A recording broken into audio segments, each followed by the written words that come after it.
जय हिंद प्यारे साथियों, कंपटीशन वॉर के यूट्यूब चैनल में आपका स्वागत है। मेरा नाम है संदीप, उपस्थित हूं आपके लिए लेकर एक नई वीडियो। दोस्तों, आज की वीडियो में हम बात करेंगे एक ऐसी खबर की जो वैश्विक स्तर पर बड़ी तेजी से वायरल हो रही है और वो खबर है दोस्तों चीन की एक परमाणु चालित निर्माणाधीन पनडुब्बी की, जो कि बताया जा रहा है कि उसके डॉकयार्ड में ही डूब गई जहां पर वो बन रही थी। इस न्यूज के बहाने हम आपसे चीन की परमाणु पनडुब्बी कार्यक्रम के बारे में बात करेंगे, इवन की पूरी जो चाइनीज पनडुब्बियां हैं उनके बारे में बात करेंगे। साथ ही चीनी नौसेना की शक्ति में किस तरह से चाइनीज पनडुब्बियां एक बढ़ोतरी देती हैं, उस पर भी हम इस वीडियो के अंदर चर्चा करेंगे।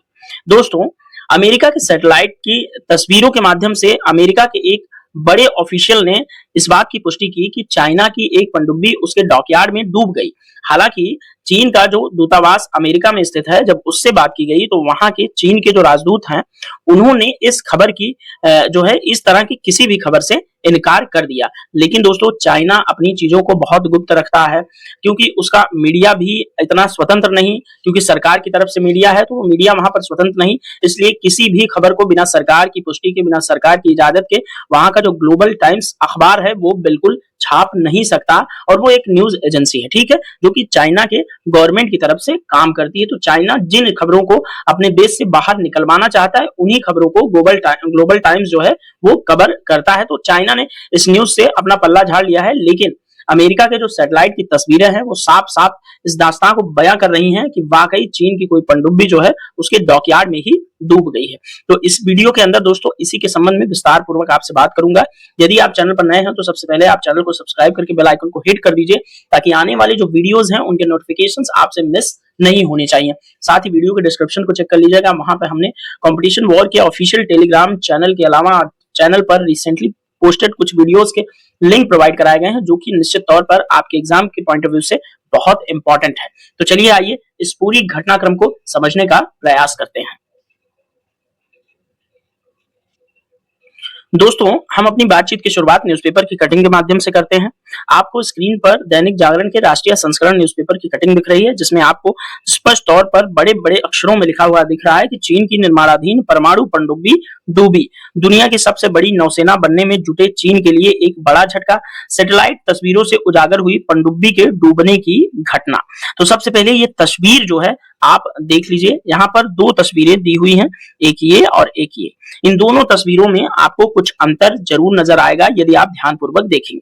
यहाँ पर देखेंगे तो ये न्यूज लिखी हुई है कि प्लैनेट लैब्स यानी कि पीबीसी द्वारा जारी की गई सैटेलाइट तस्वीरों में चीन के वुहान के निकट एक शिपयार्ड में बाईं ओर, ठीक है, बाईं ओर यानी कि इस तरफ आप देखेंगे 15 जून 2024 को बंदरगाह पर लगी मशीनें यहाँ पर आपको दिख रही हैं, और दाहिनी ओर जो है आपको 16 मई 2024 की तस्वीर चीन की पनडुब्बी के डूबने की कहानी को बल प्रदान करती है। यहाँ पर आपको किसी चीज के रेस्क्यू के लिए बहुत सारे वेसल्स नजर आ रहे हैं, और यहाँ पर तस्वीरों में कुछ इस तरह का यहाँ पर कुछ देखने को मिल रहा है कि जैसे कोई मशीन यहाँ पर बनाई जा रही हो जो कि पनडुब्बी टाइप की है।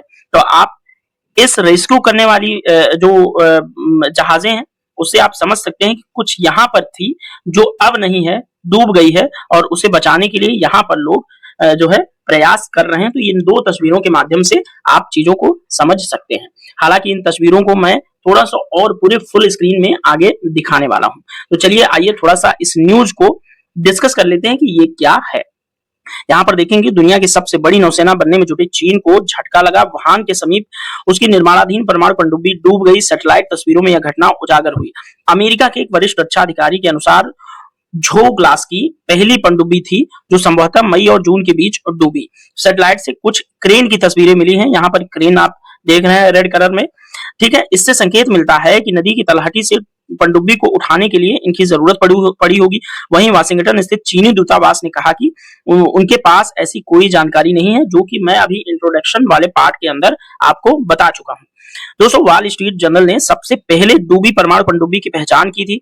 यह परमाणु पनडुब्बी वुहान के समीप स्थित सुआग ल्यू शिपयार्ड में यांगजी नदी में स्थित है। गत 15 जून को सैटेलाइट तस्वीर में पनडुब्बी पूरी या आंशिक तौर पर डूबी दिखी थी। उसके पास कई क्रेन व बचाव उपकरण भी दिखाई दिए थे। 25 अगस्त को ली गई सैटेलाइट तस्वीर में एक पनडुब्बी उसी डॉक पर दिखाई दी जहां यह घटना हुई थी। यह स्पष्ट नहीं है कि घटना के दौरान पनडुब्बी में परमाणु ऊर्जा भरी थी या रिएक्टर चल रहा था। उस क्षेत्र में रिएक्टर की रेडिएशन की कोई खबर नहीं है। यह घटना ऐसे समय में सामने आई जब चीन पूरे दक्षिण चीन सागर पर अपने दावे को लेकर मुखर हो रहा है और यह क्षेत्र अंतर्राष्ट्रीय व्यापार के लिए काफी महत्वपूर्ण है। इस क्षेत्र को लेकर उसका यानी कि चीन का ब्रुनोई, मलेशिया, फिलीपींस, वियतनाम के साथ लंबे समय से विवाद चल रहा है। यानी कि दक्षिण चीन सागर के कोस्टल रीजन को जो भी देश शेयर करते हैं उनसे चाइना का विवाद चल रहा है दक्षिण चीन सागर की टेरिटरी को कब्जाने को लेकर के, क्योंकि चीन पूरे दक्षिण चीन सागर को अपनी टेरिटरी का पार्ट बताता है। दोस्तों, चीन के पास 60 से भी ज्यादा पनडुब्बियां हैं। अमेरिकी रक्षा विभाग कहता है कि 2022 तक चीन के पास बैलिस्टिक मिसाइलों से लैस परमाणु ऊर्जा से चलने वाली 6 पनडुब्बियां, परमाणु ऊर्जा से 40 6 हमलावर पनडुब्बियां और डीजल से चलने वाली 48 पनडुब्बियां थी। तो मतलब कि बैलिस्टिक मिसाइलों से लैस परमाणु ऊर्जा से चलने वाली 6 पनडुब्बियां और 6 ही पनडुब्बियां परमाणु ऊर्जा से 40 हमलावर यानी कि अटैक सबमरीन भी थी। तो कुल मिलाकर परमाणु ऊर्जा से चलने वाली 12 पनडुब्बियां चाइना के बेड़े में हैं और 48 की मात्रा में कन्वेंशनल सबमरीन है, यानी कि इन्हें हम डीजल इलेक्ट्रिक बोलते हैं। हालांकि वीडियो के अंदर आगे हमने डीजल इलेक्ट्रिक, जिसको हम कन्वेंशनल बोल सकते हैं, और परमाणु ऊर्जा से 40 जिसे हम स्ट्रेटेजिक बोल सकते हैं। स्ट्रेटेजिक का अर्थ होता है दूर तक जाके मार करने वाली और कन्वेंशनल का अर्थ होता है परंपरागत, सामान्य। ठीक है, तो सामान्य पनडुब्बियां चीन के पास 48 हैं और स्ट्रेटेजिक यानी कि परमाणु ऊर्जा से चलने वाली कुल पनडुब्बियां हैं 12, जिसमें से 6 अटैक हैं और 6 परमाणु ऊर्जा से 40 जो है पनडुब्बियां हैं। ठीक है दोस्तों, 2025 तक चीनी पनडुब्बी बेड़े में 65 और 2035 तक 80 पनडुब्बी होने का अनुमान है। तो चीन अपने पनडुब्बी बेड़े को बहुत तेजी से डेवलप कर रहा है। ठीक है, तो आई होप ये खबर आपको ठीक से समझ आई होगी। आइए खबर के अंदर थोड़ा सा और आगे बढ़ते हैं। दोस्तों, यहां पर उसी खबर को पुष्ट करती हुई जनसत्ता न्यूज़पेपर की भी यहां पर हमने कटिंग दे दी है। आप इस वीडियो को यहीं पर थोड़ा सा रोक करके इस पूरे न्यूज़पेपर की कटिंग को पढ़ लीजिए, जिससे आपको चीजें समझ आएंगी। बस एक चीज आप याद रखिएगा, किस क्लास की पनडुब्बी थी जो डूबी है, वो झोउ क्लास की पनडुब्बी थी। इतना आप लोग याद रखिएगा बस। ठीक है, और बाकी इसको आप थोड़ा सा वीडियो को रोक करके पढ़ करके आगे बढ़िएगा। आपको एक पूरी बड़ी सी इमेज दिख रही है जो कि सैटेलाइट के माध्यम से ली गई। आप जानते हैं कि अमेरिका के सैटेलाइट कितने खतरनाक है। अगर सुई भी जमीन में गिरी हो उसको भी वो पहचान के बता सकते हैं कि अमेरिका के सैटेलाइट की हाँ ये सुई है, क्योंकि अमेरिका साइंस एंड टेक के क्षेत्र में दुनिया का दादा है। ठीक है, तो अमेरिका ने यहाँ पर चीन के इस वुहान शिपयार्ड में जो पनडुब्बी बन रही थी उसकी जो गतिविधियां हैं हमेशा वो ट्रैक करता रहता है। जैसे कि भारत का जब परमाणु कार्यक्रम संचालित हो रहा था और परमाणु बॉम्ब हम डेवलप कर चुके थे और हम उसको टेस्ट करने के जो है जुगत में थे, तो चीन अपने सैटेलाइट से अमेरिका अपने सैटेलाइट से हमारे परमाणु कार्यक्रम को लगातार वॉच कर रहा था और उसने पूरी कोशिश की कि हम परमाणु कार्यक्रम में सफल ना हो, यानी कि परमाणु हथियार बनाने में सफल ना हो। उसने पूरी कोशिश की, तो वो चीन को कैसे छोड़ सकता है, जबकि चीन इस समय अमेरिका के वर्चस्व को पूरी दुनिया में और हर क्षेत्र में टक्कर दे रहा है। इसी सिलसिले में अमेरिका ने अपने सैटेलाइट का इस्तेमाल करते हुए चीन की ये पनडुब्बी वाली खबर को जो है निकाल लिया है। अब इस खबर से जानते हैं चीन की विश्वसनीयता पर एक बड़ा सवाल उठेगा। चीन से जो लोग पनडुब्बियां लेना चाहते हैं या जो भी जो है हथियार खरीदते हैं जो देश चीन से, क्योंकि चीन इस समय हथियारों का भी बहुत बड़ा एक्सपोर्टर बनता जा रहा है, तो जो लोग चीन के हथियारों पर जो है विश्वास जताते हैं उनके लिए निश्चित तौर पर एक बुरी खबर है और चीन के लिए भी बुरी खबर है कि चीन के हथियारों की विश्वसनीयता पर यह सवाल जो है उठ रहा है कहीं ना कहीं। तो अमेरिका ने ये काम जो है अपनी तरफ से कर दिया है चीन की मार्केट को और चीन के जो वर्चस्व है उसको डाउन करने के लिए। तो ये तस्वीरों को ध्यानपूर्वक आप देख लीजिएगा। दोस्तों, यहां पर हम थोड़ा समझते हैं कि दुनिया के किन किन देशों के पास परमाणु ऊर्जा से चालित पनडुब्बियां जो है इस समय वर्तमान में एग्जिस्ट कर रही हैं। तो दुनिया के सिर्फ 6 ही देश ऐसे हैं जिनके पास परमाणु ऊर्जा से चलने वाली पनडुब्बियां हैं। अब इनमें कौन कौन से हैं, तो अमेरिका में जो है 68 पनडुब्बियां ऐसी हैं जो परमाणु ऊर्जा से चलती हैं। अमेरिका के पास 70 के आसपास पनडुब्बी बेड़ा है। ठीक है, 70 पनडुब्बियां अमेरिका के नेवी में शामिल हैं और 70 में से 68 पनडुब्बियां जो है वो परमाणु ऊर्जा से चालित हैं।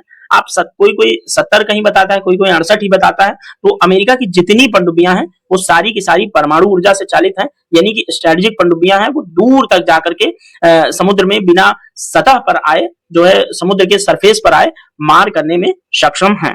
और रसिया के पास 29 पनडुब्बियां ही ऐसी है जो परमाणु ऊर्जा से चलती हैं। चीन के पास 6-6-12 हमने पहले ही बताया, और 11 परमाणु पनडुब्बी ब्रिटेन के पास है, जो कि एक बड़ी बात है। और 8 परमाणु ऊर्जा से चालित पनडुब्बी फ्रांस के बेड़े में भी है। और भारत के पास जो है, ये जबकि न्यूज़पेपर की कटिंग है तब भारत के पास सिर्फ एक थी, उसको आईएनएस चक्रा बोलते हैं। आईएनएस चक्रा, जो कि हमने रूस से लीज पर लिया हुआ है आईएनएस चक्रा को, लेकिन अब भारत के पास अपनी खुद की जो है वो दो परमाणु पनडुब्बियां ऐसी हैं, दो पनडुब्बियां ऐसी हैं जो परमाणु ऊर्जा से चालित हैं, भारत की अपनी खुद की, और एक अगर आईएनएस चक्रा भी मिला देंगे जो रूस से लीज पर ली गई है, तो आपको 2+1 3 हो जाएंगी। तो 3 पनडुब्बियां भारत के पास ऐसी हैं जो परमाणु ऊर्जा से चालित हैं, जिनमें से 2 अपनी खुद की स्वदेशी रूप से बनाई गई हैं, जिनमें से पहली है आईएनएस अरिहंत, ठीक है, पहली है अरिहंत और दूसरी है अरिघाट। अरिघाट अभी हाल ही में 10 दिन पहले लॉन्च की गई है। तो अरिघाट के बारे में भी हमने न्यूज जो है कवरअप की हुई है, जिस वीडियो का लिंक हमने यहाँ डिस्क्रिप्शन में प्रोवाइड करा दिया है, आप जरूर उसको चेकआउट करिएगा। तो भारत के पास कुल मिलाकर के 3 है, ये चीज ध्यान रखिएगा। यहाँ पर एक चीज आपके लिए समझना बहुत इंपॉर्टेंट हो जाता है कि आप समझ पाए कि डीजल इलेक्ट्रिक पनडुब्बी क्या होती है और परमाणु ऊर्जा से चलने वाली पनडुब्बी क्या होती है, इसमें बेसिक अंतर क्या होता है। अगर आपसे एग्जाम वगैरह के अंदर पूछा जाए तो आप इस चीज को डिफाइन करने में सक्षम हो। तो आइए यहाँ पर चीजें समझ लेते हैं। देखिए यहाँ पर एक तरफ लिखा है डीजल पनडुब्बी और दूसरी तरफ लिखा है परमाणु पनडुब्बी। दोनों पनडुब्बियों में फर्क क्या होता है उसको हम समझ लेते हैं। डीजल पनडुब्बी की बात करें तो ये डीजल से चलती हैं, इसमें डीजल इंजन लगा होता है, इनका आकार छोटा होता है, इनका ऑपरेशन और मेंटेनेंस जो है सस्ता होता है, ऑक्सीजन के लिए समुद्र की सतह पर इन्हें बार बार लाना पड़ता है, और इनकी रफ्तार 10 से 27 किलोमीटर प्रति घंटा होती है। साथ ही इनको डिटेक्ट करना यानी कि इनको पकड़ना रडार के अंदर आसान होता है, ठीक है। तो ये डीजल इलेक्ट्रिक पनडुब्बियों की विशेषता हो गई। अब आइए हम परमाणु ऊर्जा से चालित पनडुब्बियों के बारे में बात करें। तो पहली इनकी विशेषता है ये न्यूक्लियर रिएक्टर से चलती हैं। इसमें न्यूक्लियर रिएक्टर बाकायदा जो है इंडक्ट किया जाता है तब ये चलती हैं। इससे क्या होता है कि ईंधन की समस्या इनमें समाप्त हो जाती है। आप जानते हैं कि परमाणु ऊर्जा हमेशा जो है प्रोड्यूस होती रहती है, वो कभी खत्म नहीं होती, ठीक है। और इनका आकार जो है बड़ा होता है, ठीक है। और इनके मेंटेनेंस के लिए काफी अधिक खर्चा आता है, हाई एंड टेक्नोलॉजी यूज होती है तो मेंटेनेंस का खर्चा ज्यादा आता है। ये काफी लंबे समय तक पानी के अंदर ही रहती हैं और अंदर ही अंदर रह करके युद्धक परिस्थितियों में मार करने में ज्यादा प्रभावी साबित होती हैं। साथ ही इनकी स्पीड जो है 38 से 47 किलोमीटर प्रति घंटा होती है, यानी कि कन्वेंशनल यानी कि डीजल इलेक्ट्रिक पनडुब्बी के मामले में डबल स्पीड अचीव करती हैं परमाणु ऊर्जा से चलने वाली पनडुब्बियां। और इनकी नेक्स्ट है कि इनको डिटेक्ट करना जो है काफी मुश्किल होता है, ये रडार के अंदर जल्दी नहीं पकड़ में आती, ठीक है। इन्हें जो है इनके बॉडी के ऊपर स्टील्थ जो है जो इनकी सतह होती है वो स्टील्थ जो है बनाई हुई होती है, ठीक है, स्टील उपकरणों से बनाई गई होती है, ठीक है। तो आई होप आपको परमाणु ऊर्जा से चलने वाली और डीजल इलेक्ट्रिक ये दोनों पनडुब्बियों में बेसिक अंतर समझ में आ गया होगा। अब आइए चीन के बारे में थोड़ा सा हम उसके पनडुब्बियों पर थोड़ी सी जो है कुछ फैक्ट्स जान लेते हैं। जैसे यहाँ पर देखिए दोस्तों, पिछले कुछ महीने पहले जो है चीन की परमाणु पनडुब्बी में 55 आदमी मारे गए थे, जिसमें पिछले साल अगस्त की बात है, जबकि चीन की परमाणु पनडुब्बी जो है 55 सैनिक मृत्यु हो गए थे। ये येलो सागर में, पीले सागर में एक बैरियर से टकरा गई थी, उसकी वजह से ऑक्सीजन सिस्टम फेल हो गया था और दम घुटने से इनके सैनिकों के मारे जाने की खबर थी, लेकिन चीन ने कभी भी इस बात की पुष्टि नहीं की। उसने हमेशा कहा कि ऐसी कोई घटना नहीं हुई है, क्योंकि चीन अगर इसको मानता है तो निश्चित तौर पर उसकी सेना के मनोबल पर और देश के मनोबल पर काफी नेगेटिव इंपैक्ट पड़ता है। अब नेक्स्ट है सबसे ज्यादा परमाणु पनडुब्बी बनाने की तैयारी में चीन लगा हुआ है। मिलिट्री पावर रिपोर्ट 2023 की बात करें तो चीन के पास 6 न्यूक्लियर फ्यूल बैलिस्टिक मिसाइल पनडुब्बी और 6 न्यूक्लियर पावर अटैक पनडुब्बी है और 48 डीजल इलेक्ट्रिक है, जिसके बारे में मैं आपको पहले ही बता चुका हूं। अमेरिका के पास 53 तेज गति से हमला करने वाली पनडुब्बी, 14 बैलिस्टिक मिसाइल पनडुब्बी और 4 गाइडेड मिसाइल पनडुब्बी। तो आप 53 जोड़ दो प्लस 14 जोड़ दो प्लस जोड़ दो आप जो है 4, तो आपको आंकड़ा समझ में आ जाएगी कि अमेरिका के पास कितनी पनडुब्बियां हैं, ठीक है। दोस्तों अब चीन की पनडुब्बी के मामले में थोड़ा विजन भी समझ लीजिए कि 2025 तक 65, 2035 तक 80 पनडुब्बी चाहता है। चीन के पास 370 से अधिक जहाज का बेड़ा है, जिसे उसे दुनिया की सबसे बड़ी नौसेना बनाता है। चीन ने अब न्यूक्लियर फ्यूल से चलने वाले हमलावर पनडुब्बियों की एक नई पीढ़ी का उत्पादन भी शुरू कर दिया है। तो आई होप आपको ये न्यूज अच्छे से समझ आई होगी। हमने इस न्यूज से संबंधित जो भी इंपॉर्टेंट हो सकता है उसको इस वीडियो के अंदर शामिल करने का प्रयास किया। अब ये वीडियो आपको कैसा लगा आप कमेंट बॉक्स में अपनी प्रतिक्रिया जरूर दर्ज कराएं। तो दोस्तों इस वीडियो में इतना ही, मिलेंगे नेक्स्ट वीडियो में, तब तक के लिए thank you so much, bye bye, जय हिंद, भारत माता की